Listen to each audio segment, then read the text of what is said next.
Well, first Holmes was born, then he got fat, bald, and tired. Sup, Holmes? Beware your host, Jonathan Holmes. Thanks for the introduction, Sinistar. I'm particularly intimidated by you today. You sounded particularly gravelly. I'm also very intimidated to be with this hunk of a man, James Montagna. Is that how you pronounce it? Correct, right on. You got I it. did. Thanks, James. I appreciate it. And you work for WayForward Studios, one of my favorite. I wouldn't call you guys indie anymore, but you started off indie and have grown into this studio that has managed to take the sensibilities that you often find at a smaller budget studios and apply them to so many different kinds of games. It's been really incredible to watch your studio's growth in that way. So congratulations on that. You did Oh, it. thank you very much. Yeah, I don't know what constitutes indie, and I think indie is a weird word, but we are a game development studio, and our focus is to make awesome games. And let's see, if I had to like kind of introduce what WayForward is about, huh? It's Actually, our hard. creative director Matt Bozon explained it once in a way that I thought was really interesting. He said that WayForward is like if you took a Japanese video game development studio and transplanted it here in sunny Southern California, smack dab in Valencia. That's kind of what WayForward is like. Hmm. So, I mean, there's a little bit more to us than that. There's certain pillars by which all of our games kind of follow. Huh. I'd like to know more about those pillars, because as the company's grown, it's changed from strictly pixel art, starting with Shantae and Sigma Star Saga.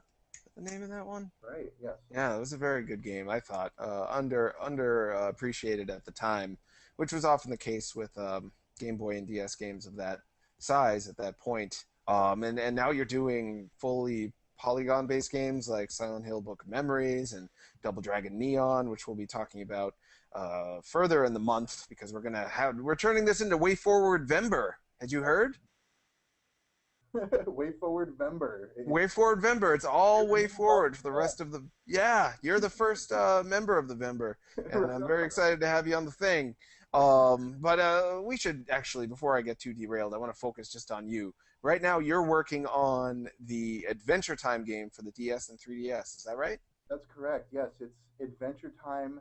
Hey, Ice King, why'd you steal our garbage? That is the name of the game, and available for Nintendo DS and Nintendo 3DS. Uh, and yeah, it's gonna be awesome. November 20th. Look forward to it. That's pretty soon. Yeah, that is exciting. I haven't decided yet if I'm gonna get it for Christmas because, in case you didn't notice, I do like Adventure Time. Yeah, I could It's tell pretty you're good. a little bit of a fan. You dabble. I just saw they leaked tomorrow's episode. I saw it on the Is that internet. right? Oh, I haven't seen it yet. I haven't seen it yet. Completely mind blown. I, Yeah. I saw the last one with like ended with like Finn in like the farm world, and he had like a crazy like robot arm. I, Yeah.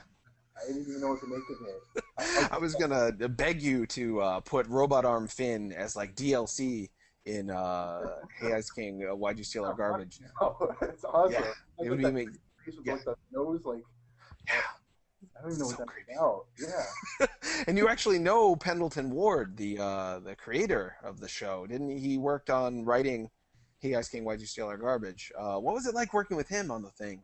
well, Penn is like I described it before as Penn is like an endless fountain of creativity. Like Mm. he's just full of so many ideas, and just like talking to him, you can tell there's all these ideas in his brain, like they're trying to get out. But no, he's a really great guy, and WayForward is really thankful that he was able to be so involved with the development of the game. He actually, I believe, he just took time off of like working on the show to give his input and help us out.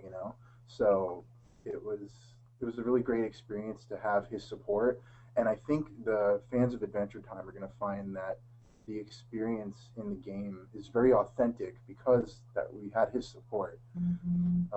And some of the ways which he was involved was he came up with sort of the style of game that he was looking for, and we kind of like worked with him to sort of find a common ground. Um, we teamed up and wrote the script together actually, which was also a great experience.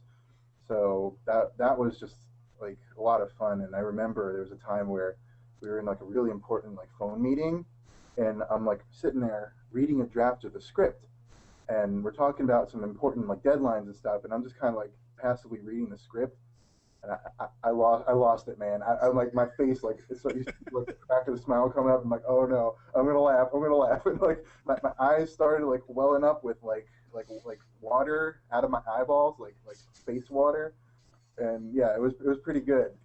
So Yeah, that sounds incredible. That doesn't sound like yeah, it sounds like the opposite of work. That sounds like a lot of fun. But did you feel a lot of pressure to live up to the expectations of Pendleton Ward and also of the fans of the show? Because as you can see from my T-shirt, people have been begging for an Adventure Time game since pretty much the first season of the show, because the language of the show is so perfect for video games. It draws upon so much of the same stuff that early video games drew upon for their language. A lot of D&D stuff and a lot of just kind of lighthearted fantasy thinking, and also like leveling up and having a sub screen, like Finn's bag is basically his sub screen where he can pull his stuff out from. So yeah, people have wanted this game for a long time. How did it feel to know that all eyes were going to be on you as the director of the goddamn thing? Must have been scary. yeah, honestly, it's a little bit nerve-wracking, but because there's so many fans and every fan has a different expectation of what they want out of an Adventure Time game. And yeah, like naturally, that's a bit nerve-wracking, but I think the fans are going to be pleased, and that confidence comes from having Penn involved, and just because WayForward, we're so much fans of Adventure Time ourselves, so for us, we're putting in the sort of game that we too would like to be playing. Like if I was not involved in this game at all, if that was just a game that existed, I would be just as excited about it. I would be there day one pre-ordering it. So for us, yeah, all eyes are on us. There's a lot of people that are having expectations about it, but I think we tried to strike a balance between meeting the desires of fans, and of course we looked at a lot of lists online, wish lists for what people wanted, and just kind of asked around. So we took that into account from the very start of development.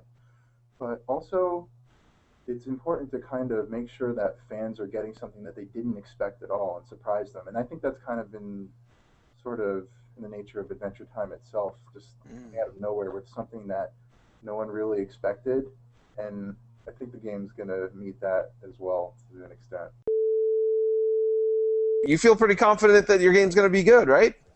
I think the fans will be very pleased with Adventure Time, Hey Ice King, Why'd You Steal Our Garbage? And part of that, like I was saying, like WayForward, we're all just crazy Adventure Time fans from the start. Like when I heard Adventure Time was on the table for types of projects we could be working on, I went home and I was jumping around like a madman, like, yeah, Adventure Time! So, like, yeah, as fans, we're really proud of what we were able to do, and it meets our expectations as fans, but there's also a lot of surprises in there, like I was saying. So I look forward to players playing through the game and being shocked.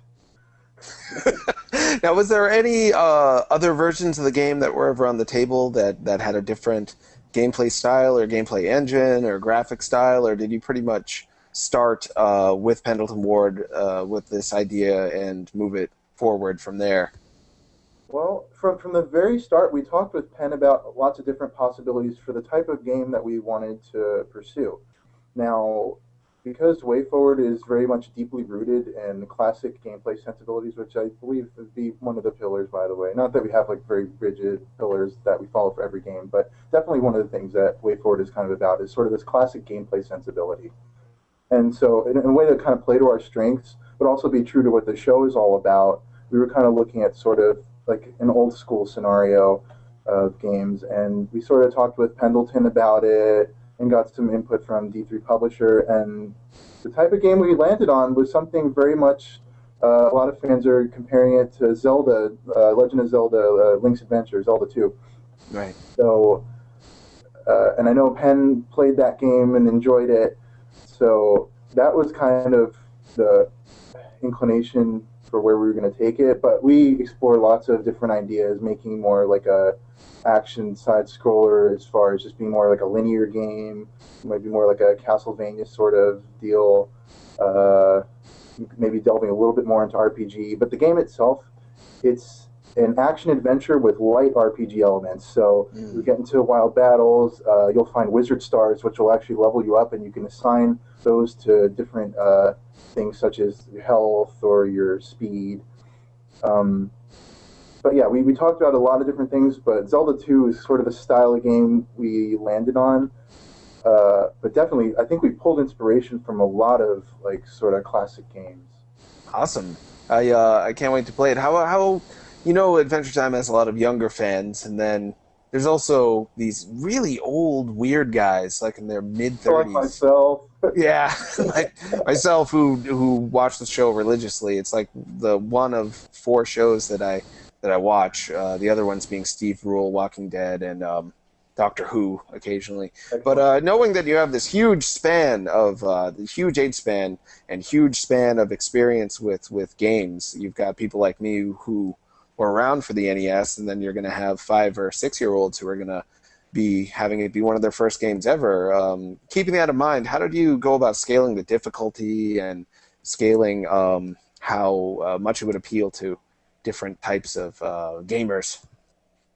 Well, I think something that WayForward looks at in very many of our games is making sure it's accessible to all audiences, which I actually personally feel is important for all games in general. And one of the ways we do that is making sure, the controls are not particularly complicated. Y button does Finn's attacks, X button does Jake's attacks, and you kind of go from there. You make sure it feels good to play. We do a little testing. We let kids play it and just kind of see how they react to it. But by keeping the gameplay simple and accessible to all ages, it really begets a certain level of accessibility that, let's put it this way. The script itself, let's say a kid can't read, but he just kind of loves Adventure Time. The script is going to carry the older players through with its humor, and the gameplay will kind of rope in both. And some kids, they want to just control Finn. They want to manipulate Finn on their screen, and that is satisfaction to them.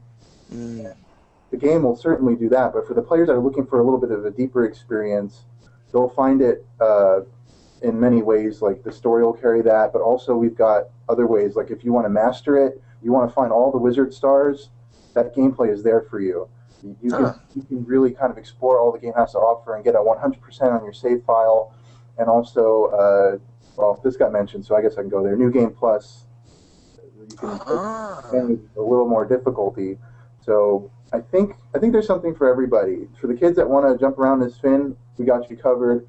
For the players that really want to just explore that universe to the fullest and just be challenged as gamers, I think they'll be satisfied too. Awesome. Yeah, I really, obviously, been looking forward to it. Did you have anything to do with what was put together for the special collector's edition of the game? Because that comes with like a book and a fake Enchiridion and a whole pretty intense. Not something you would expect from a licensed game, particularly. How did that come about? The whole collector's edition idea. Right. That was entirely our boys at D3 Publisher, just knowing that, there's crazy Adventure Time fans, and we want to make this really extra special for them. So yeah, if you are a hardcore Adventure Time fan, the special Enchiridion Collector's Edition is for you. You'll get the stylus. It's like Finn Sword stylus. I think there's a map. There's a bestiary book. Oh yeah.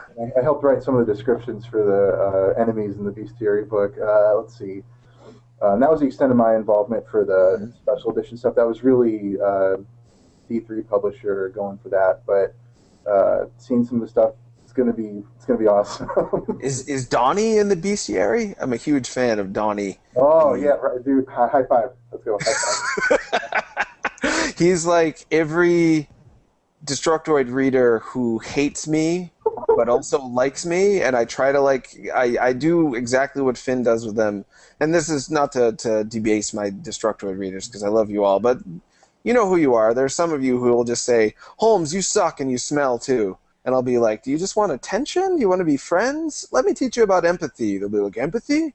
You mean like being good to people, and then by the end of it, sometimes we get to be pretty good buddies. I've made a lot of friends on Destructoid through initially being insulted harshly, and Donnie is that perfect, just perfectly summed up. That's how Donnie shows affection. That's his way of saying that he's curious about you and wants to know more about you. Yeah, exactly. Exactly. He really loves those little house people. I really know that show like the back of my hand. The Housies. Donnie is indeed in the bestiary. He's one of my favorites. He's just misunderstood. Misunderstood rather. He's just like a cool dude. Like, you know, like if you open up and like one of my personal rules in life is humor everybody because everybody has like an awesome story. You may not be able to tell it first. They might seem a little weird. Maybe they smell, but you know, everyone's got something to share. So just humor everybody. So Donnie, just humor that guy. He's a good guy. He's a grass ogre, but you look past that, the obnoxygen he puts out, he's a little good. And what season of the show do you think the game most resembles? Because having watched the show for 4 seasons now and starting the 5th, I've definitely noticed progression. Like the first season is really the goofiest and has the most constantly changing ideas. And then as it moved through, it became sometimes a more serious show, I would say, and one that didn't introduce as many new characters constantly, and instead is kind of sticking with the same one. So, out of all the seasons, in your opinion, which one would you think the game is most like? I've been asked this question a number of times, and the honest answer is I'm not sure. Because it must be hard. Yeah. Let's see. Flame Princess exists. They're a thing. The Finn and Flame Princess. So you could place it from there. But there's so many just like alternate reality theories and whatnot with the fans. Like I probably shouldn't even touch that one with a poll. Like someone will like end up correcting me and be like, no, that's not right because you have this character there, and I'll be like, oh yeah. So it fits into the timeline absolutely, but as for exactly where, let's make a game out of it. Maybe the fans can kind of figure out where to place it after playing the game, yeah? Yeah, that makes sense. The similar to that, the King Worm episode totally blew my mind because it seems to be a sequel to Evicted, which ends with King Worm doing wah wah wah wah wah wah wah. King Worm is like yeah, and King Worm's in your game too, right? Yeah, totally. But there's also the stuff where Tree Trunks like disappears for a long time, and then Tree Trunks is back for an episode, and then a later episode, like Tree Trunks is formally introduced back into the mix. And she's in love with a pig. Yeah. I don't know that the order in which the episodes go, like that continuity is exactly the order in which things happen either. Wow, Adventure Time is just like that, man. Yeah, man. It's like in my memories. I think I remember what happened last year, but that might have actually been 3 years ago, and stuff I'm remembering from yesterday might have actually been tomorrow, and bam, mind blown. And you're also working a little bit on this game, is that right? Shantae? Oh, of course, yes. So if you want to learn about a new Shantae game, I definitely recommend checking out the latest issue of Nintendo Power.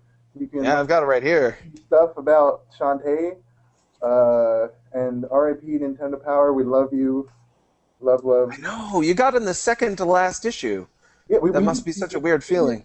Like you ever like close the garage door and just like slide under it like a pro? I feel like that's what happened here. We just like the garage door was closing, we slid under it and did like a cool tumble. But yeah, definitely check that out. I love Nintendo Power, and I'm really glad that they're able to feature us. And previously, Penn and I, I think it was the maybe 2 or 3 issues back, we got a little bit of Adventure Time exposure there going on. But oh yeah, I read that. That was a good interview. Yeah, I think Nintendo Power just to see them go, I get all emotional about it because I grew up reading Nintendo Power. I still remember, Super Mario All Stars, yeah. Sure. They had this promotion for Mario All Stars where if you could get to in the Lost Levels, there's World 9, and the only way to get there is to beat the entire game without warping. So I remember, 8-year-old James Montagna, with his Nintendo Power, oh, I'm gonna do it! I could do it! I got Mario All Stars, and I played, and I think it might have been 4 or 5 months later, where I finally did it. I got to World 9 and I cleared it. And so I called up Nintendo Power myself, and I'm like, I did it, guys. I did it. I got to World 9. I'm like, oh, what's your name? I'm like, I'm James. Like, James, that's a very old promotion. And I'm like, well, what do I get? Do I get the patch? And so if you were able to do it, they'd send you like this like Mario patch says no warping. And like, well, James, that's a very old promotion. I'll see what I can do for you. And I gave them my address. And sure enough, Nintendo Power, because they're awesome, pulled through for me. And in the mail, I got a Mario patch that says no warping. One of my most treasured items to this day. Wow. That's like my fondest memory of Nintendo Power. So I feel like it's kind of like it's the end of an era to see Nintendo Power no longer in print. But yeah, it makes me feel old. It makes me sad. Right. I'm excited that everyone who actually makes the magazine though will be continuing on doing something. But there's something about physically looking at a magazine and having it.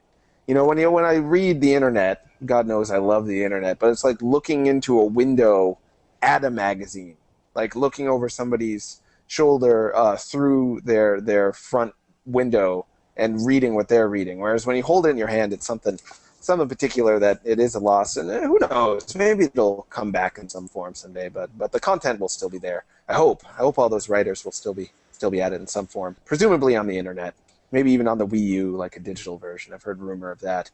Well, Nintendo has a lot of ways to reach out to fans. They've got like the Nintendo Direct stuff they started doing. So definitely they've got ways to communicate. So I don't think that's as much of a concern, but definitely missing the actual magazine that you can hold. Mm-hmm. Something to be said about just like being able to hold it in your hands, read it on the can, whatever you like to do with your Nintendo Power magazine. I don't judge. And this issue has stickers too. Everyone should go buy it.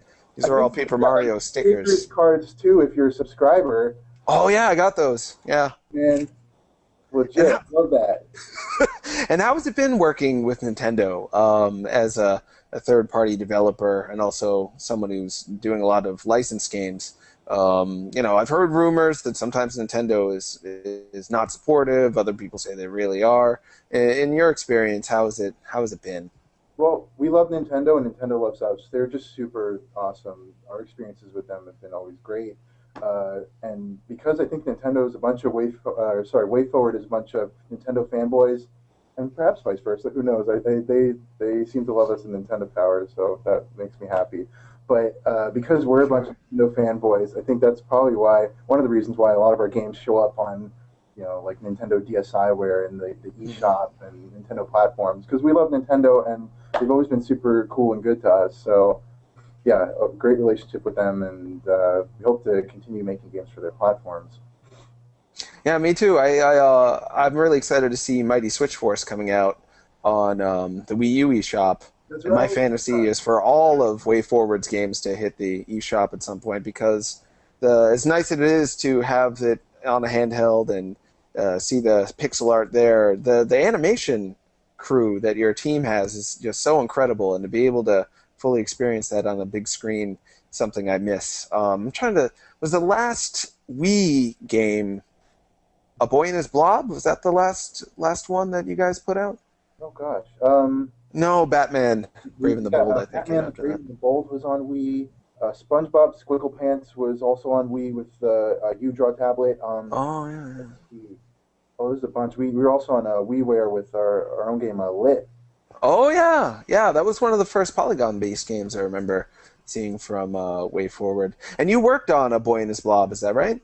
Yeah, I did some level design on A Boy and His Blob. That's a awesome game. Really fond memories of that one.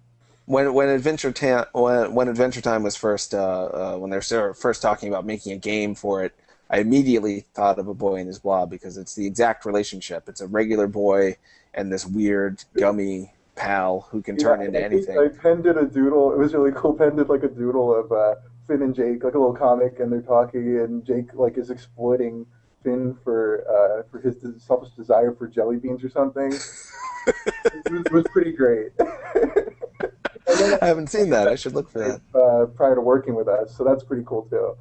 Yeah, yeah. It seems like he likes a lot of different kinds of games. He's talked about Katamari Damacy. He's talked about Monster Hunter. He also loves Skyrim. Oh Just yeah. about every game. I hope to meet that dude someday. We have a bunch of questions. Oh Okay. yes, this is important. Louis GN. He was asking me this on Twitter as well.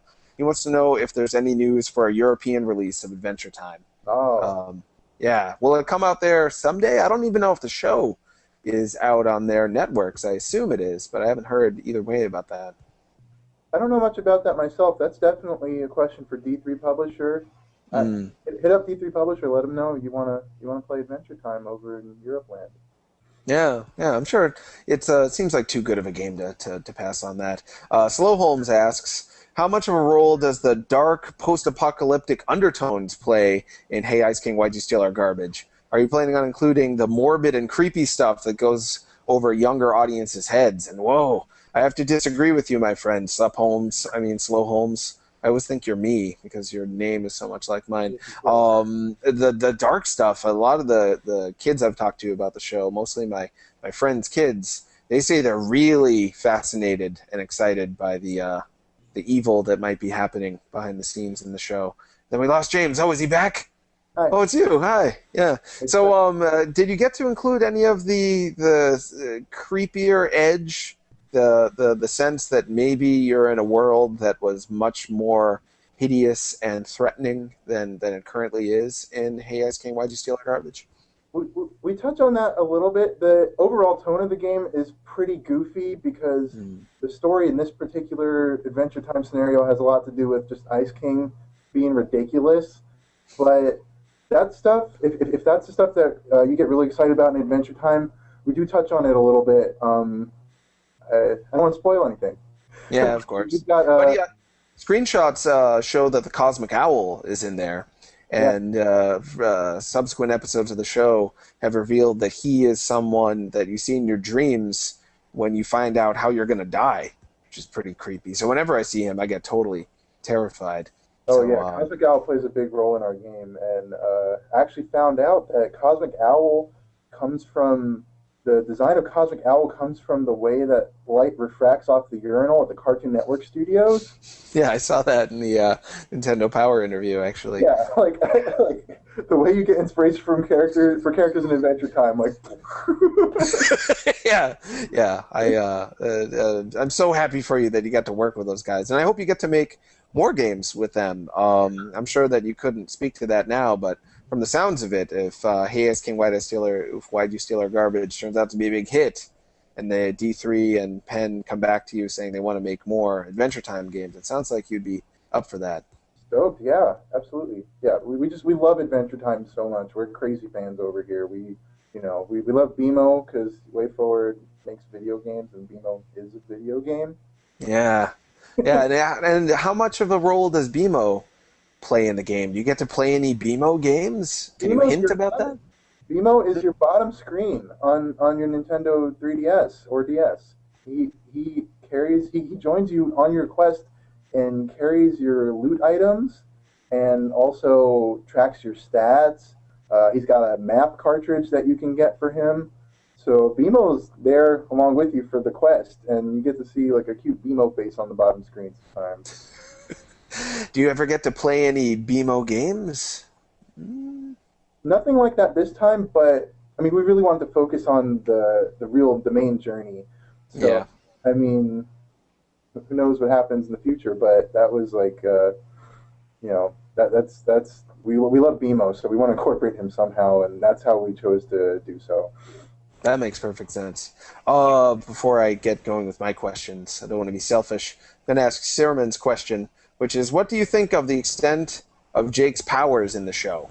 Like, how much can Jake do? And that's something that must have been tough for you as a designer, because he's pretty much the Green Lantern of the Adventure Time world. If he thinks it, he can do it, which is really hard to make a well-balanced game when you have a character who's got that much power. So were you told about the limit to what Jake can do, assuming there is one? And if so, how did you end up incorporating that into your design?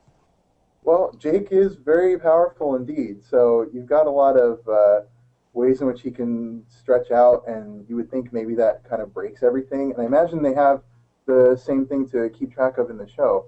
But I don't know if this necessarily answers the question, but in our particular game, Jake is feeling very lazy and unmotivated from the very start. So the game starts where Finn and Jake wake up from a crazy cosmic owl dream, and Jake's just feeling really kind of lazy, not motivated. He doesn't want to wake up, and that's also part of the reason why you have this sort of people compared to like Banjo Kazooie situation where you got Jake in the backpack as you travel because Jake just doesn't even feel like walking, and so because he's feeling so indifferent to the world on this day, he maybe isn't using his powers to the fullest extent that he could right away. But as you play through the game, you'll talk to other characters, such as, for instance, you got a Hot Dog Princess. And when you talk to Hot Dog Princess, she expresses the desire to squish her nubby feet on Jake's stretched out back. And that thought, that vision, inspires Jake to become a bridge. And now you can access new places as a bridge. So that's how, in the game, we approached using Jake's powers. First, you're feeling lazy. As you go through the journey, you're learning new stuff all the way through, and it's fun.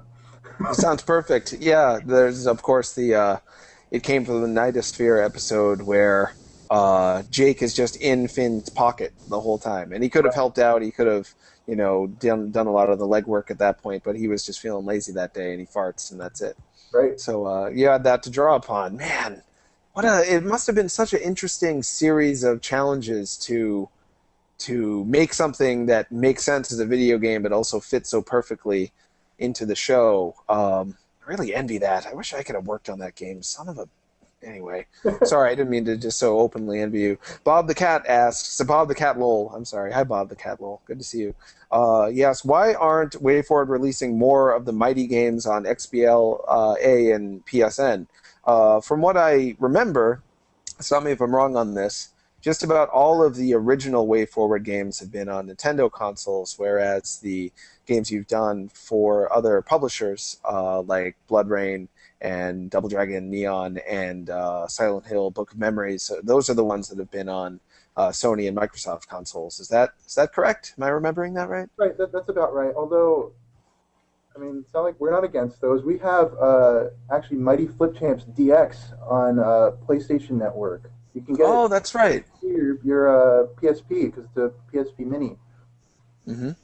The PlayStation Mini, right? Yeah. So we got that on there. If you want to check that out, there's no reason we couldn't appear on those two. We just have a really great relationship with Nintendo too. So I always assumed. I'll tell you what I assumed, and you can answer as you will.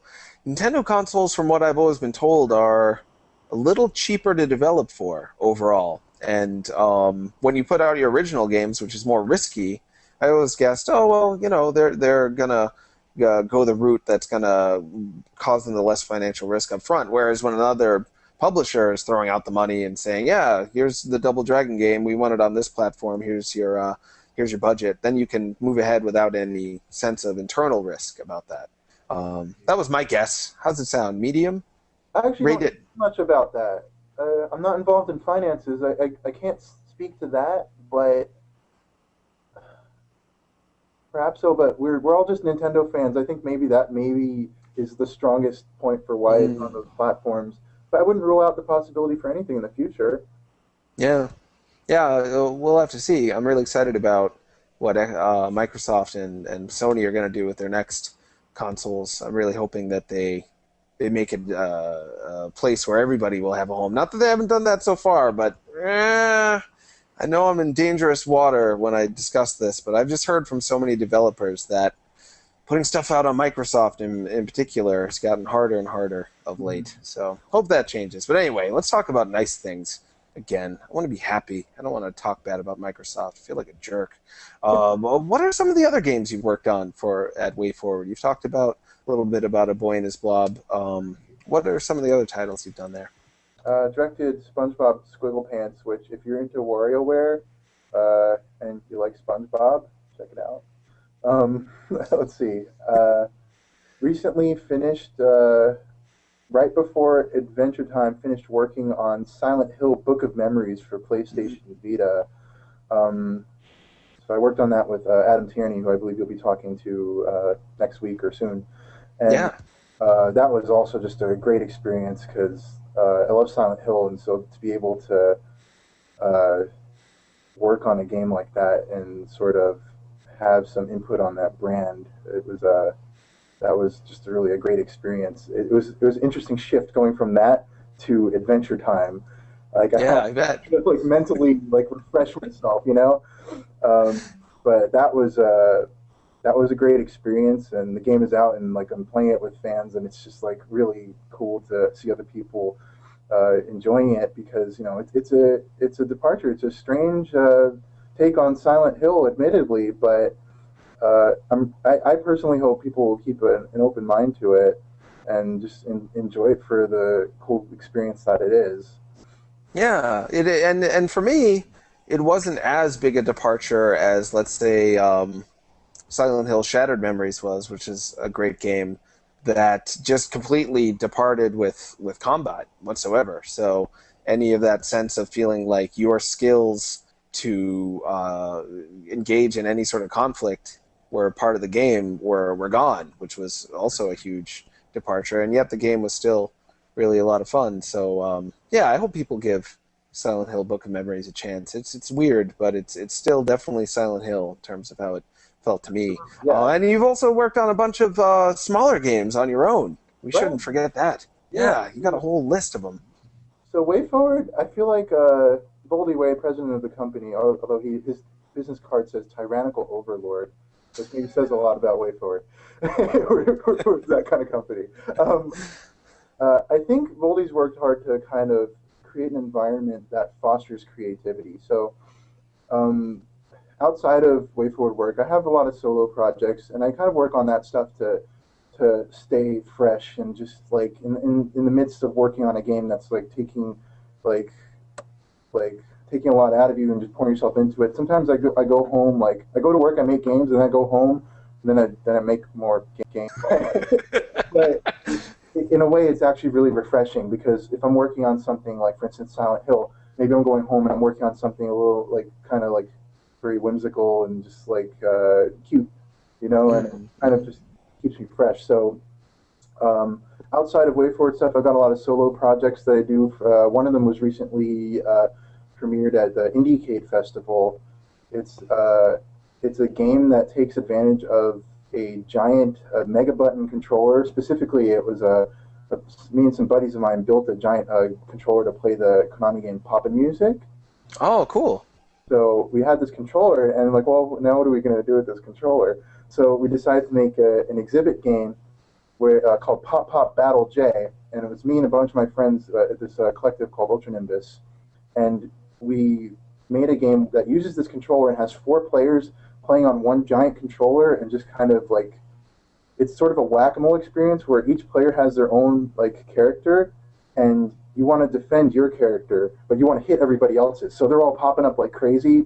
And when you have four players playing at the same time, you've got 100 seconds to be the player that's hit the least. So you're covering your button, everyone's pushing each other around. It gets very physical, and it's a lot of fun. And so uh, the point of it is Ah, to kind of really bring people together in ways that maybe games normally don't, and sort of make it a little bit more physical.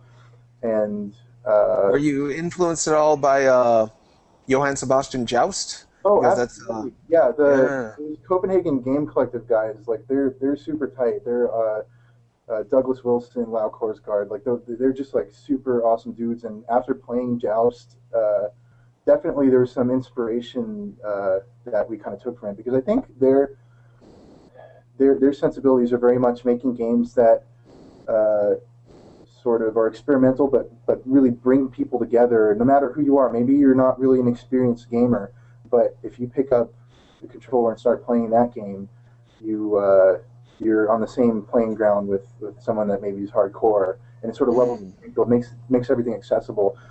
They have a similar desire to see that I personally have. I think it's very important to sort of expand gamers and just make sure that everyone can play. And so Yeah. definitely inspiration there, yeah. And tell me about the term you used, exhibit game. I'm intrigued. Well, What do you? the way it works is we have this giant controller, and maybe not everybody can acquire a giant pop and music controller. So in order to make the game playable, you kind of have to go to wherever the game is and go play it at an event. So we try to set up different events, like coinciding with GDC, or in this case it was IndieCade, where we can set up our controller and project the game like really big, and just sort of it's sort of like an arcade experience, like a Neo arcade experience. Yeah, yeah, and it sounds like an experience that you couldn't have made for any other reason other than to just share a feeling with people. I mean, you Right. couldn't have hoped to somehow end up selling.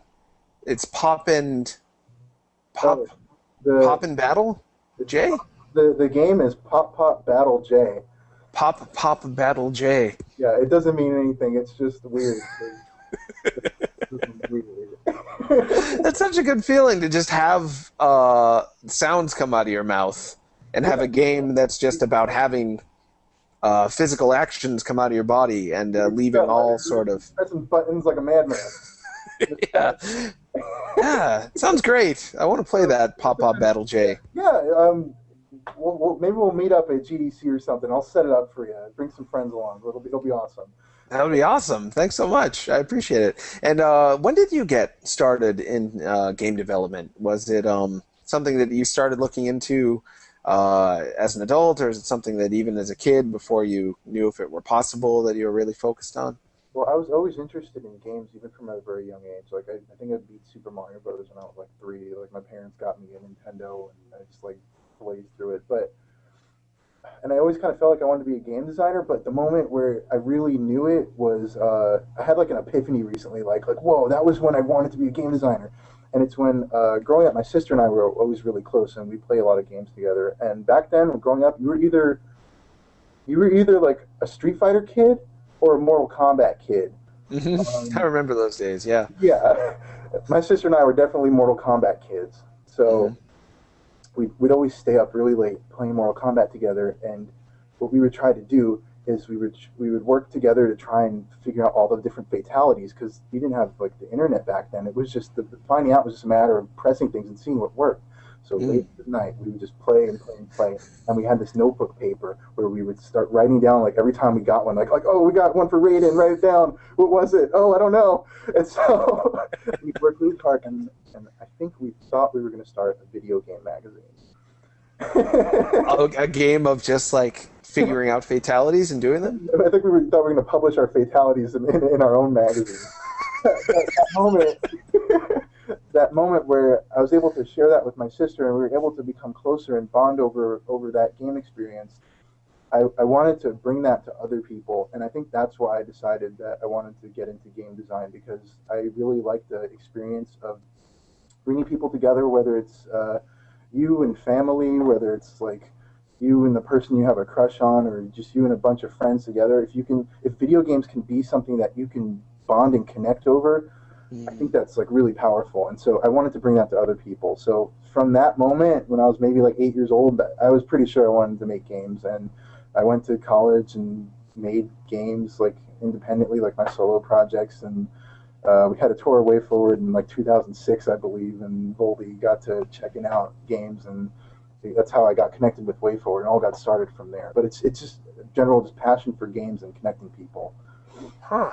That's great. And how connected do you feel to the people who play your games? Because it sounds like your motive is to connect them to other people who play alongside them, which is more of the selfless attitude towards game design, in my opinion, as opposed to a designer who, it's not that they're self-centered or narcissistic, but their goal is to show who they are through their games, which is a equally valid way of trying to share with people.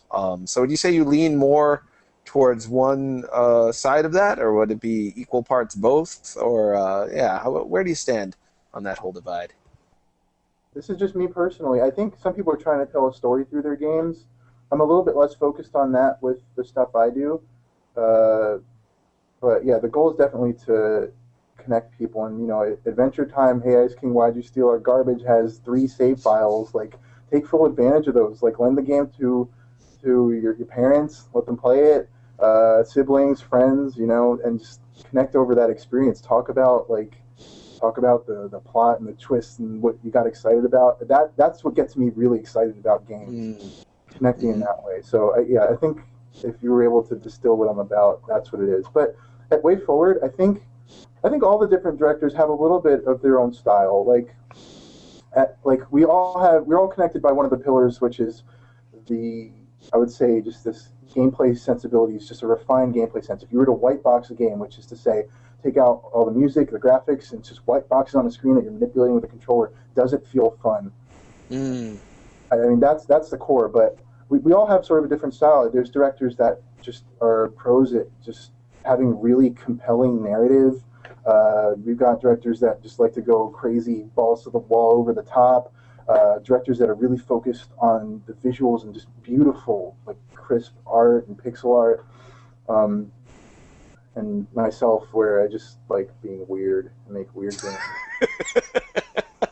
That sounds like such it sounds like such an ideal. I mean, to me, we opened the show, and I don't know if that audio came out or not, but it was me saying that I thought of WayForward as a studio that took indie sensibility and managed to use it to gain big financial success and to work on big properties like Silent Hill and Double Dragon and Thor and Adventure Time, which made me really excited because that's the kind of sensibility that I think helps video games to be a fun place to be and to move forward, as opposed to just treating video games like a product to sell to a market to meet a need, just like selling them like you would cereal or something. Makes me sad. I want to get to know the developers, and I want to get to know the people I play video games with through video games, and that's oftentimes what indie games have to do because they just don't have the money to do anything but that. They have to rely on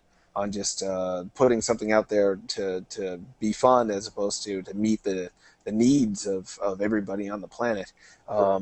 So great that that's working for you guys. You're not going out of business anytime soon, are you? No, I mean we're good. Phew. When I get excited about something going well, I always games to make before that. Oh, that's a relief. I wonder if there's any more questions. I'll ask questions. That's in the chat. We'll see what happens from there. And did you also work on one of the Mighty games? There was Mighty Flip Champs, Mighty Milky Way, and Mighty Switch Force, right? Yeah, I was involved in Mighty Milky Way pretty heavily, and that was a great experience. And just I love the characters. Like WayForward is very character driven. That's also one of the things that WayForward is about. If you were just to kind of make a list, that would definitely be one of the things. And just that experience working on Milky Way and falling in love with this character, and just I did a lot of level design on there, so coming up with crazy puzzles and stuff, and having people come up to me very upset because they couldn't pass level 4 or 3. Well, that's another game that if you white box that, as you called it, that's a great term, by the way, thank you for that. If you white box that game and you just have a circle that you're connecting to different worlds, it's still just as fun. It's maybe not as evocative. You don't have the same breadth of emotions that you would get from the comedy of the French dialogue, which is so amazing, and the little cutscenes, and of course, just the beauty of the graphics and the feel of the character who's very likable and easy to relate with. But just from a pure gameplay standpoint, that game completely holds up. Great work on that. Do you think there'll be more games in the Mighty series moving forward? I certainly hope so. Yeah, me too. It's been just really fun making those games, and it's a big cornerstone of what we're about. I mean, let's see. It's come up a few times. I guess if you had to distill it, WayForward is classic gameplay sensibilities, emphasis on beautiful animation and art, sexy characters. That one comes up often. And but they're not sexy in a way that makes me feel yucky. You know what I mean? They're sexy. They're attractive without being sexual per se. That's what that's my opinion anyway. Right. I get when we design characters, it's a conscious effort to make sure that they are sexy characters. I mean, we've got other than Shantae, the 3 Mighty girls, Ultra, Luna, Patricia. We've got Paddy Wagon. Yeah, right. Paddy Wagon. We've got Stein from Sigma Star Saga, Blob from Boy and His Blob. Hey, yeah. But we have all these sexy characters, and I think it's just that's the type of art that we appreciate. The guys and gals at WayForward just really like enjoy that type of art, but it's never in a way like that defines them as a character. Just the fact that they're female and sexy, that's not what they're about. They have a little bit more depth, you know. So we focus on making it sexy, but not exploitative at the same time. Will there ever be a sexy dude? I'm trying to think of the sexiest WayForward dude. The lit guy was kind of cute. Jake, Nice hair. he's a pretty rad dude. Gosh, Who's the sexiest dude? T-Rex, maybe. yeah, that robot T-Rex from Mighty Milky Way. All right, there's more questions that came in. I should ask these questions, or else I'm a jerk. Sermon wants to know, how would you do a My Little Pony game, seeing as that's the other show that's internet weirdly likes? Yeah, the internet does like My Little Pony a lot, and to me, it's very different from Adventure Time. Very, very different. Definitely got yeah, have you ever given any thought to what you would do with a My Little Pony game? Well, it would probably start Applejack, because Applejack's the best one and my favorite. Yeah, Would they I don't be? know. Yeah, they should come to you guys with that. That would make perfect sense if you ask me. Got the Because just like we were talking about, yeah, you see your. I'm going to stall for time for you so you can come up with an idea. The ponies fit the WayForward design sensibility very well too, as they're attractive and likable. But I don't want to have sex with them personally. Right. I know some people do. Actually, I don't judge, Jonathan. I don't judge. yeah, that's right. It's not hurting anybody. You know, fantasize about whatever you want to fantasize about. It's not it's not technically a crime. But in that way, it would fit your the overall design philosophy pretty well for WayForward. Huh? Yeah. If you think of some ideas, let's get back to that one. Yeah. Who we shall see. Johnny Viral asks, "What about the role Marceline plays in Adventure Time? I assume Marceline's in the game in some way. Is it more in a side status, or is she more of a main character? Can you say?"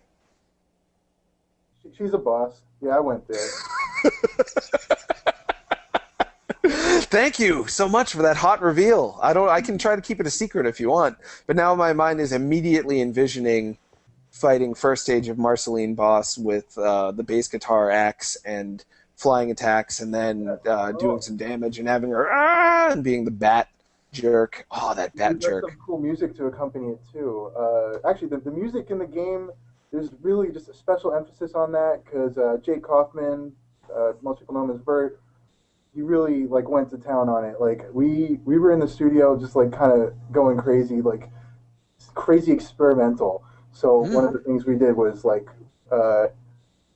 beatboxing and then auto-tuning the beatboxing for the music for this Adventure Time game, just like because auto-tune's incorporated in Adventure Time in the Jiggler episode, and beatboxing is definitely a thing. So like we mixed it and it's cool, but we also had was some vocal tracks there too. So we've got like a Marceline boss fight track that'll play. We have like and actually that one was sung by Jessie Seeley, who she was an art manager at WayForward on this project. So apparently she's got a singing voice, and we're like, well, get in the studio, let's do this, let's make it happen. And we also got talent, Christina V, voice actress, super crazy talented, and she sang one of the songs for the game. Another amazing vocalist, Tommy Pedrini, who did the opening theme with Jake Kaufman himself. It's both of them singing together. And Jake wrote all of these songs, like their original songs, except the opening theme is just kind of a take on the Adventure Time show theme. And I think that's out. Like D3 Publisher put that out on SoundCloud, so you could listen to that today. Yeah, get excited about the music. It's going to be good. And that's incredible. That's so similar to the way the Adventure Time music is written, because Penn, I think, wrote the theme song. Rebecca Sugar, who's one of the story editors and artists on the show, she writes a lot of the music. And you guys did the exact same thing. That's incredible. Yeah, we had to stay true to what Adventure Time's about. Jake was like, I'm just going to go do whatever I'm feeling. Let's make it casual, and whatever comes out, whatever the emotion we're going for is, we'll run with it. And we got some kind words from Rebecca Sugar, advice, and just like she was nice to us. We hit her up a little bit. and supportive. Wow. Do I look jealous and like angry? Because I don't mean to be angry jealous, but I'm just like, man, that is such an awesome life to talk to Pendleton Ward and Rebecca Sugar and have so many creative and risk-taking collaborators in your own studio to team up with and just enjoy each other and enjoy the whole process. You lucky son of a bitch. It's Ugh. definitely one of the most exciting projects I've ever had the honor of being involved with. But I've been involved with so many things that it's hard to even say that. But it's definitely one of them. It's up You know what you just said? You just said yeah, my life's pretty awesome, but my life has been so awesome so many times that it's like tough to decide like what's awesomest. So it's cool. I kid, of course, James. I kid. Nintendan, our old friend, asks, is if if D3 is planning to release the game on the eShop as well, as a lot of 3DS games have been released lately, particularly by Nintendo. They put New Super Mario Bros. 2, Mario Kart 7, a bunch of games out on the eShop for direct download. Have you heard anything about plans for that to happen for for Hey Asking Why'd You Steal Our Garbage? Well, I know Nintendo's really pushing the download stuff because it's economical. Just download games. You don't have to put it in a box, and it's convenient for a lot of people. I don't know, but we'll see what happens. Sure, we can hope. Rocket Launcher Boy asks if your mother plays any of the games or any and all of the games you're involved with. And you have made video games that they're all mom appropriate. I mean, everyone's mom is different. But every game you've played, I would be happy to show my mom and tell her that I worked on it. So has your mom played any of your games? My mom is hardcore. She basically beat A Link to the Past before me, so like that puts it into perspective. But yeah, definitely, and I know she's really looking forward to Adventure Time, and I hope everyone will be able to share this game with the moms and dads and sisters and everybody. So, but yeah, my mom, like she's I'd call her a gamer. I'd go there. I'd say it. Yeah. Wow, that's awesome. And I wanted to ask a little bit more about why A Link to the Adventures of Link, Zelda 2 was chosen as one of the influences to the game because I love Zelda 2. I did it. I got it when it first came out and beat it, and it was incredibly hard. But it's always been seen as kind of the ugly stepchild in the Zelda series. Now Skyward Sword has joined it in a lot of people's minds, but which I love Skyward Sword too. It's so different. Yeah, Zelda 2. It's a very different kind of Zelda game. Was that chosen because if you were to borrow from that, it's not the kind of game that you see as much of these days, so it wouldn't be an oversaturated market where there's already tons of Zelda 2 clones out all the time, or was it just because you loved it, or was it both, or neither? Was there any specific reason why that game was picked? Well, we in the initial talks, we talked to Penn about a lot of different possibilities, and I know Penn played Zelda 2 in particular and enjoyed it, but I don't think Zelda 2 alone is the only thing that we're really drawing inspiration from. Maybe on the exterior, you see the screenshots, you see the overworld, you take that away from it, but definitely a lot of different games that we were very inspired by, classic games. Speaking for me personally, and my inspirations, definitely the Mother series, Earthbound was like the way they handle humor in that game was a big inspiration. Actually, I'm wearing my Earthbound love today. Oh, whoa! Sadly, like my glasses, that shirt is just considered a hipster shirt, unless you already know. I think it's just get that word out of the world. Hipster. Bad, toxic language. I agree 100%. Yeah, that is an awesome shirt. Did you get that from? Is that a Fangamer product or one you? Yeah, they're good folks. But definitely drew some inspiration from that sort of game. Actually, the overworld sprites for Finn and Jake, I just kind of made those like to resemble like Earthbound style sprites just for kicks, and it was meant to be temp, but everyone fell in love with it and it stuck. So if the Earthbound style on the overworld sprites seems like intentional, it totally is. That's awesome. I am a huge fan of Earthbound. I have some stuff lying around. I should probably not get it out, though. I don't want to show off. Oh, no, I want to see it. Show it. I would, but we're live, and I'd have to get up and find my... It's like the Fighting Crows, I think is the name of the the team that Fangamer came up with to be Right. kind Yeah. of the Yeah. On-It mascots. I have their banner over there and stuff like that. I've got the Mother 3 guidebook. Did you end up playing any of Mother 3, by the way? Yeah. Yeah. Enjoyed Yeah. that very much. I'm Ah, a fan of the entire series. It's just incredible. Like probably in my top favorite games. Like let's see. Like Rhythm Heaven is maybe one of my favorite games of all time. And then uh, Mother 3. It's all up there, man. it's kind of weird. It's kind of like we're related because that's My long lost cousin. yeah. No one else says Rhythm Heaven. I've been thinking about Rhythm Heaven all day. Actually, it's Dude, we're gamer bros. we completely are, and it's weird. I feel often a little bit out of place in the larger gamer culture, which we mentioned the word hipster earlier. We talked about that a little bit before the show. I don't get the sense that you like Earthbound and Rhythm Heaven because it makes you feel special in your mind. You just love that stuff. Is that right? Yeah, I'm a fan of the work of Shigesato Itoi, even outside of Earthbound work. Like, he's just a brilliant mind. So Mm. it means a lot more to me than that. It's also a game I shared with my sister growing up. Yeah, that one, just Earthbound in general, it's more than just like, oh, it's obscure and it's because it's cool because no one, you probably never heard of it. Who likes video games because they think they're gonna seem cool because of it? That just, as a 35-year-old, that just blows my mind. I haven't tried to be cool since I was 16. Probably I gave up because it's not gonna happen.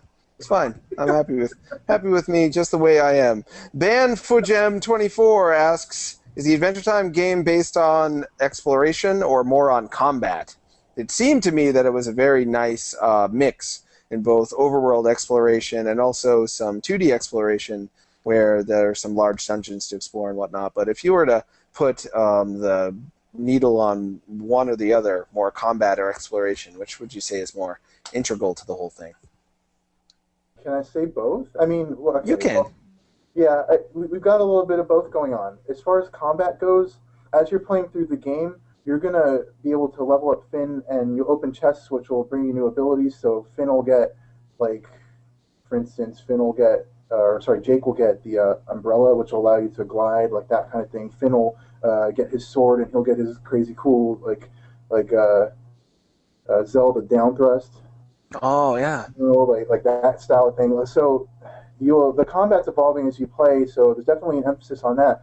But exploration as well. There's lots of cool things hidden throughout the game.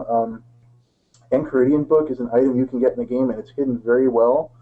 Mm. We put it somewhere pretty clever, maybe too clever. So we'll see what happens. We'll see who can find it. But yeah, there's wizard stars. Our level designers worked really hard to like artfully place those throughout the world and make sure that they're a challenge to search out for the completionists. So a lot of exploration going on too. I'd say we've got a healthy balance. How long would you guess it takes to, when you're guessing in your mind, oh, it's going to take people such and such to find all this stuff? What was your guess on that? I guess it depends on how much of a completionist you want to be. I mean, if you were just playing through the game, time estimate, a couple hours. Like if you know what you're doing, just barrel through it because some Mm. testers could be there in a couple hours. But if you want to find everything, you'll probably spend a considerable amount more time looking for them. So it's hard to say. Yeah. Huh, yeah, I was just wondering. Is the sword made from a demon's blood that Finn finds in Dad's dungeon in the game? It's a specific question. I love that sword. The This is the design is so golden awesome. sword. This is Huh? the golden sword. This is Scarlet the Golden Sword. Oh, Yeah. that's the cuter one he has before the blood sword, right? Right. Yeah. And at the start of the game, he's misplaced it. So look forward to seeing where that ends up. Ah, awesome. I do look forward to it. Um, wow, Slow Holmes is asking us so many good questions. Thanks, Slow Holmes. He asks, what is the co-op experience that you find very innovative and unique but engaging? We talked about Johann Sebastian Joust a little bit. Maybe there's some other games you can recommend. And then he asks, alternatively, sorry, do you have any ideas floating around in your head like that for a co-op experience that's pretty engaging? Let's see. As far as cooperative experiences, it's definitely something that uh, I know we'd always like to explore bringing people together, but it's let's see. Hmm. That's an interesting question. There's lots of ideas, and I don't want to talk too much on them because I don't want to just like get them out until they're fully fleshed out. But Well, yeah, that's the thing. People could just steal them too. well, That'd be not so much sad. worried about that, just making sure that they're coherent. But Mm.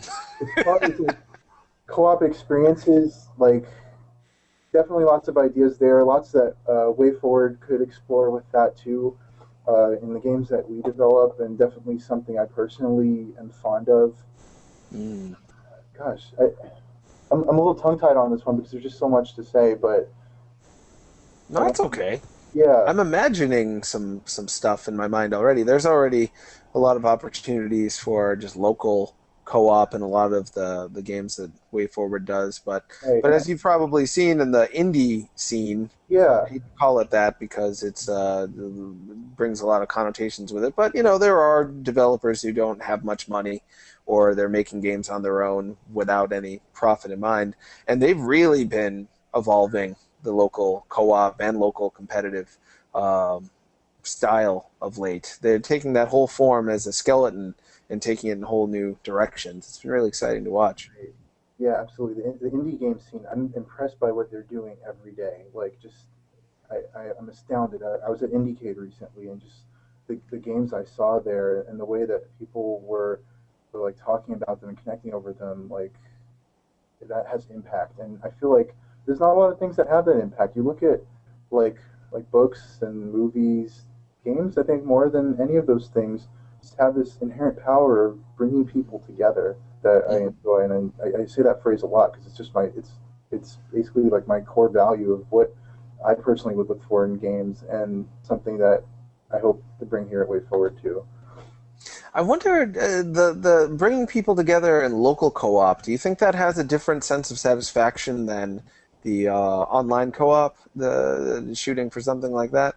Personally, I rarely play games online because hearing people talk while I'm trying to do stuff in a game often takes me out of it. But sitting next to someone playing a game, they don't necessarily have to talk, and I still feel like we're sharing the experience together. It's just a different feeling to it. So I'm much more likely to have people come over and we'll all play Rhythm Heaven Fever. I actually did that with Zoe Quinn, past guest on the show. She came over last week with a game developer, and we played that for like an hour, and our minds were just. She'd never played it, so she was like It's in so the. good. Yeah, I know. She's like in the corner, like shaking from all the saccharin she just ingested because it's such a. But there's so many interesting little ideas, development ideas in there too. So for you, is there a different kind of appeal for creating a local co-op game than, let's say, an online co-op game? I feel like they're both important, Jonathan. Like you want to have experiences where, because it's online, like here we are talking to each other, um, Mm. from a great distance. The fact that we can do that and have that experience and incorporating that feeling in a game, that's important too. So like some people are like, oh, it's all about like this or that. They're both very important experiences to have, and you can connect with people in different ways. So why not take advantage of technology with something like an MMO or an online play game. But definitely, there's something to be said about hanging out with your buddies in the room and throwing popcorn at each other because you're losing at Smash Brothers and then unplugging their controller. I'm not a sore loser or anything. Yeah, you're right. It is so easy to start taking sides in your mind, especially if you're really passionate about one of those things. But all that really does is close you off to potential opportunities and potential ideas once you start saying this kind of co-op is better than that kind. I'll speak for myself and potentially make an ass of myself in the process. I do get sad when people say, "Oh, it only has local co-op. Forget it, because I don't want to have anyone over my house." I say, sure, it sucks that every game doesn't have every option, but there's really something to be said for having a game that you can only play with other people locally and saying, well, I'm going to have to take the risk and actually invite someone over to hang out with me tonight and play this game. I Yeah, feel like online co-op has, you get intimacy, but you also get isolation. And that's a very tempting combination, and I get sad when I see people feed off that so much that they lose the other aspect of co-op video games. Right. It You makes, don't want to. makes You don't me want to lose that experience. Like people that say that sort of thing, like, oh, it's got only local co-op. Forget it. That makes me a little sad because I guess for those people, I would hope that they would be willing to open their mind to how they can enjoy it with their friends close by, throw a party, just have a bunch of people over. That's what I do for Rhythm Heaven Fever. I get a bunch of people over and we go in the jacuzzi and we set up like the Wii remotes inside of like a Ziploc bag and we project it really big on the wall outside and we play Rhythm Heaven and it's just a great experience and everyone's together enjoying it. That game doesn't have online play. It didn't need online play. You just can enjoy it in a totally like be creative with the ways you can enjoy it with local play. That's what I think. God damn it. It really is like we're related. That's weird. I didn't know all this, audience, before I had James on the show. I'd never talked to him before. I didn't know we were both like Rhythm Heaven Fever maniacs that invite people over to play it. 'Cause I've done that so many times. Ever since the Japanese version. Actually, last year I brought it to my birthday party. And, yeah, I shared a birthday party with this woman who I barely met who happened to have the same birthday as me. So I met all her friends and she met all my friends. And I brought the Japanese Rhythm Heaven Fever over and forced them all to play ringside, and they were drunk and confused, but I couldn't help it. I wanted to show them who I was and to open their minds. It was the Japanese version, so you got like the piki piki piki desu. Yeah, exactly. Yeah, they really got into the fork game. They couldn't stop playing that, which is such a... Man, it's satisfying just stabbing those peas. I know, it feels so right, doesn't it? I got like hours 2.5. It's so weird that we both did that. Pyocon Analog, I think I pronounced that correctly for the first time ever, asks, how much will Lemon Grab be in the Adventure Time game? Dude, people do love Lemon Grab. What? Lemon Grab is like one of my favorites. I don't know why. Like he's just terrible. I love him. I love him because he is... I read something recently that made me feel uncomfortable, but I'm trying to grasp it because I think it is an important point. That comedy is anger and angry is interesting. And I'm not a very angry person, which then made me think, oh, well, I'm inherently not funny then. But then I thought more and more about it. The things I do get annoyed about, I've tried to funnel into my projects. I did a show called Talking to Women about video games for a little while, which was me taking on the parts of myself I'm most annoyed with and showing them to people and trying to make fun of myself and just make fun of taking things so seriously in general. And hopefully that was funny. And Lemon Grab is that. Definitely. He is the epitome of how hilarious it is to get so angry about stuff that just doesn't matter. Yeah, totally. And I think... I told you, Pendleton and I actually had the chance to collaborate on writing the script for this game, which was like a crazy experience. But for the Lemon Grab stuff, I wrote a lot of the Lemon Grab lines that are actually there in the game. I had to like channel my inner Lemon Grab, and so I'm like, if I were Lemon Grab, how would I react to the situation? And I started getting voices like, it was pretty excellent. So yeah, look forward to hearing my voice through Lemon Grab in Adventure Time. Yeah, I certainly do. Because we all have that side of ourselves that is just intolerant and want things exactly the way we want them. And it's funny because it's true. We all know we have that side to ourselves, but it is ridiculous. Did you see the one where they resolved his storyline for a little bit? Yeah, I can't remember what... Yeah, there's two Lemon Grabs, and he's like the best character, so like two of them is just even better, except he got all named after, so I guess he's still... He's still pretty cool. I'm guessing the two Lemon Grabs, because the only person that Lemon Grab could accept, the only person that lived up to Lemon Grab standards was exactly like Lemon Grab. Other than that, you're unacceptable. I'm guessing they're going to get split up at some point, and he's going to feel so miserable. And it's going to be cute, because it's going to be like he lost his husband, I bet. He's going to be sad and in love. I really look forward to that. I'm sure Pendleton Ward will come up with something for us to love. Well, we've got a few minutes left. Is there anything... We actually have a few. Oh, okay, phew. I read my clock wrong. But I feel like I've been ranting a lot this episode. I apologize. No way. Is there anything that it's been okay? Oh, that's good. You don't know me yet, so for all I know, you've been so sad on the other side of the screen. I hope not.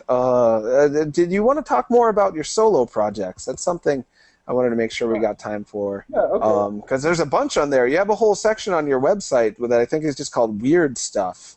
Is that Oh, right? yeah. Well, okay. So as far as my solo projects go, like I have like my main stuff I do, but I get experimental like beyond that stuff too, cause like okay, there's this thing called Click of the Month Club, and if you're familiar with Click and Play, it's basically a bunch of people that get together on like a Saturday of like first Saturday of the month maybe, but you've got like 2 hours to make a game in Click and Play, and you'd be surprised the way that inspires creativity. Like, you wouldn't even think you could make a game in 2 hours, but uh, with the power of Click and Play. so Awesome, really? So is that's that the weird stuff section of your website is more from the Click of the Month Club? a little bit of that. There was a game that I did for Click of the Month Club that was done entirely through my phone on like a uh, through LogMeIn, which allows you to use your computer. Like I was up in the mountains with my friends, and I'm like, oh, I'm gonna miss Click of the Month. I really wanted to do it this time, and so I went through my phone and I used my computer. So the name of the game is "And Then the Ghost Saw Hands," a game I've never played, and the reason it's called that because I never played the game because I just made it in Click and Play through my phone and uploaded it like hastily. That's the kind of stuff you'll find in the weird stuff category. Like, and also, I guess another one to touch on is Global Game Jam. If you're familiar with that, it's a No, tell me more. Yeah. annual event where you get together with teams and you have 48 hours to make a game.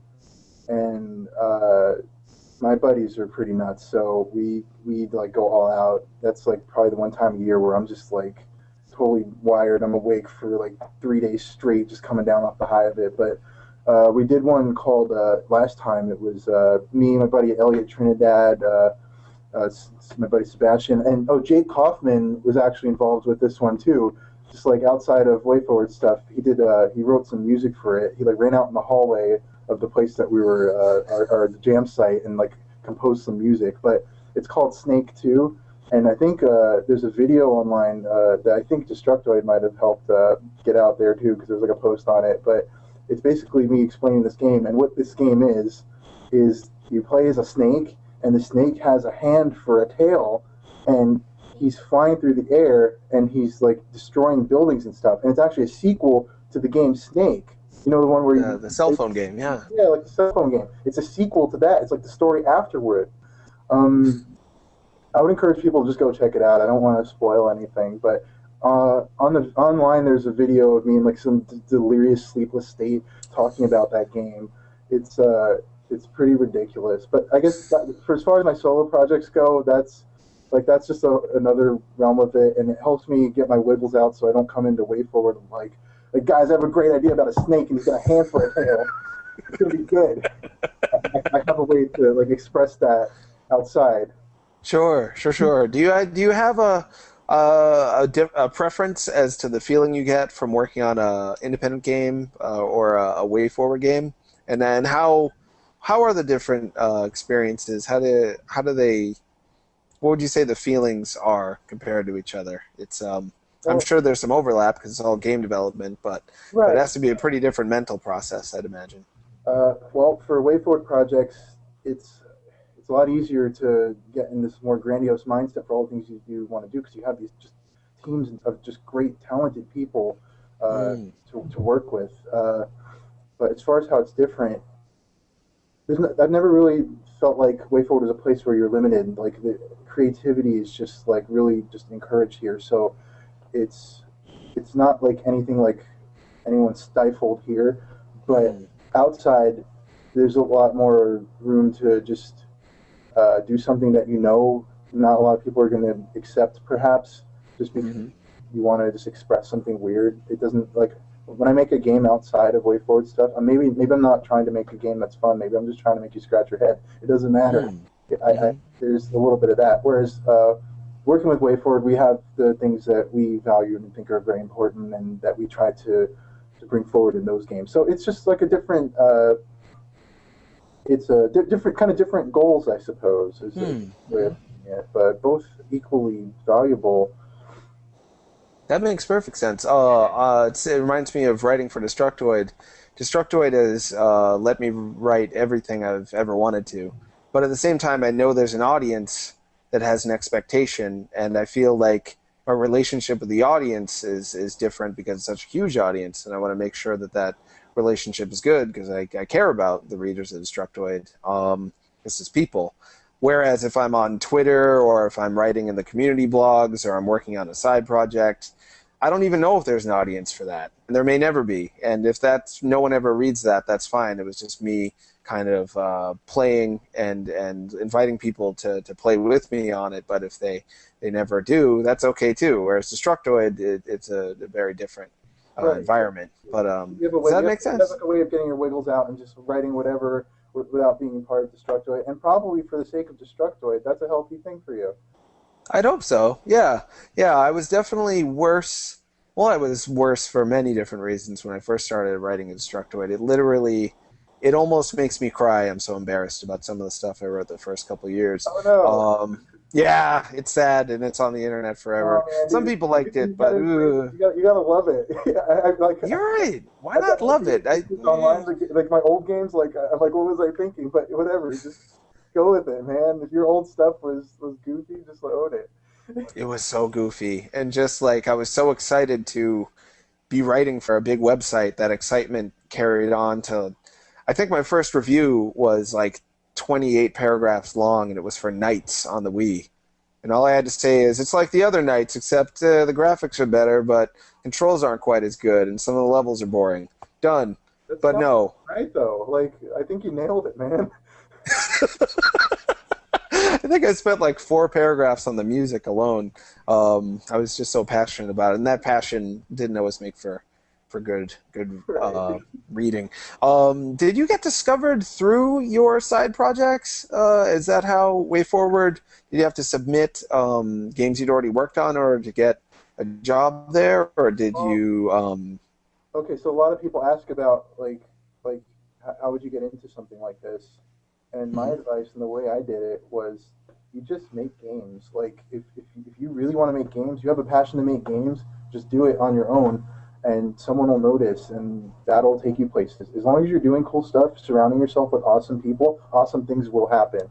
And that was basically how I got started at WayForward. I just kept making games, did a tour of WayForward and Voldy saw some of my stuff and kind of did internship. Working for free is always a very valuable card to have up your sleeve if you want to get your foot in the door. But definitely just make games, have a passion for it, and do it. And I think good things will happen. And that's about how I got started too. You went from just making games for yourself to interning to now directing the Adventure Time game and talking to Pendleton Ward, and he won't talk to me. Oh, I've tried emailing him. He won't. Yeah, no, I don't think he's intentionally ignoring me. No, I'm sure he gets a lot of he's emails. like way chill. He probably, dude. I'll text him or something, tell him to hit you up. That would be wonderful, because I'm just selfishly wanting him to know I'm alive, because that would make me feel great. He actually drew a picture of Anthony Birch, who is former Destructoid editor and writer of Borderlands 2. He did his portrait for his Twitter avatar, which made me so freaking jealous. And Yeah, I know. I was like, oh. It's like that's, I think, like that's the language by which Penn communicates. Like his first language is doodles. You just draw. Like we get emails from him for ideas for stuff in the game. It's just like a cool like drawing of like idea he had for the way Jake could stretch out or something like that, or you know, like that kind of thing. Although I mean he's got plenty of other ways to communicate his ideas. He would like IM me at like 2 a.m. I'm still at the office working on the game. Like, hey, I got to change for the script. It's a good idea. It's gonna be really funny. And I'm like, oh, we're 2 weeks out. All right, let's do it, man. Let's make it happen. Oh, that's so awesome. When did production on the game actually wrap? How long have you been done with making it?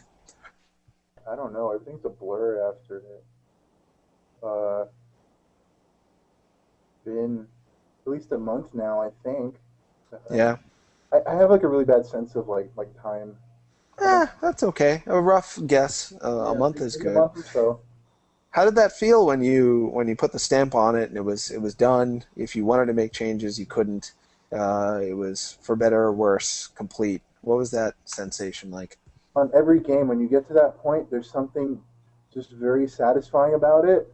But there's also just like I get like a knot in my stomach, like like, oh man, like, okay, here it goes. This is it. This is all or nothing. Here it goes. It's out there. It's out there. And I'm pretty sure a lot of us feel that way when we're making a game like that. That final moment, it's very intense, but it's also like a breath of fresh air. Like you're all of a sudden you're outside in this 90-degree weather, and just like, oh wow, my life is like back. I can like live and do things, but I still got Adventure Time on the brain, so it's never truly. But it's all good, fun. Yeah. Sounds really like a interesting mix of loss and accomplishment.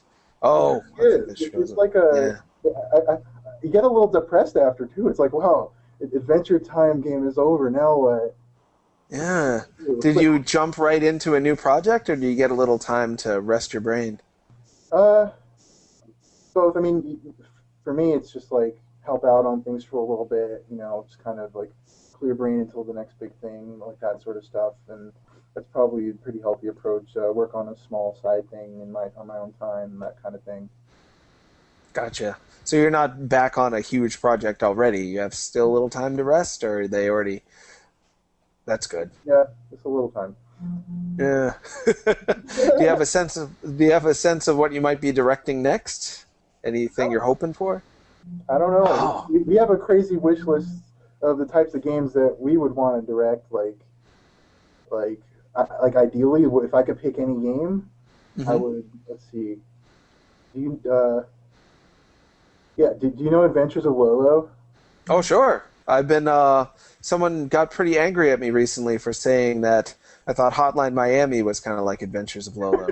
Because they're both overworld, kind of like you're going to die in an instant. You've got to work your way through this system, both a maze and things that are going to kill you in the optimal way. If I could pick anything, I would pick that. But as far as what I'm actually doing, like out of my fantasy world, because I love Adventures of Lolo, great series. It's one of my favorites. But Yeah, me too. I don't know what I'm actually going to be doing next. Follow WayForward on the Twitters, and maybe they'll keep you posted. Yeah, I guess so. Yeah, it's about time to wrap up. Your Twitter is at James Popstar. Is that correct? Correct. I'm at James Popstar. WayForward is at WayForward Tech. I post a lot of like dumb things on Twitter, so the things I post on Twitter may not be the views of WayForward, but yeah, that's correct. So if you want to hear the latest stuff, definitely check out the WayForward website, Twitter, occasionally my Twitter, and look forward to Adventure Time game. It's coming soon. It's going to be rad. November 20th, right? November 20th, and shout out boys at D3 Publisher. I think we have like a launch event coming up. I don't know all the details, but like check that out too. Maybe I'll tweet it out there and find out about that. Something in Los Angeles area, but Rats. Otherwise, I'd go. That sounds very exciting.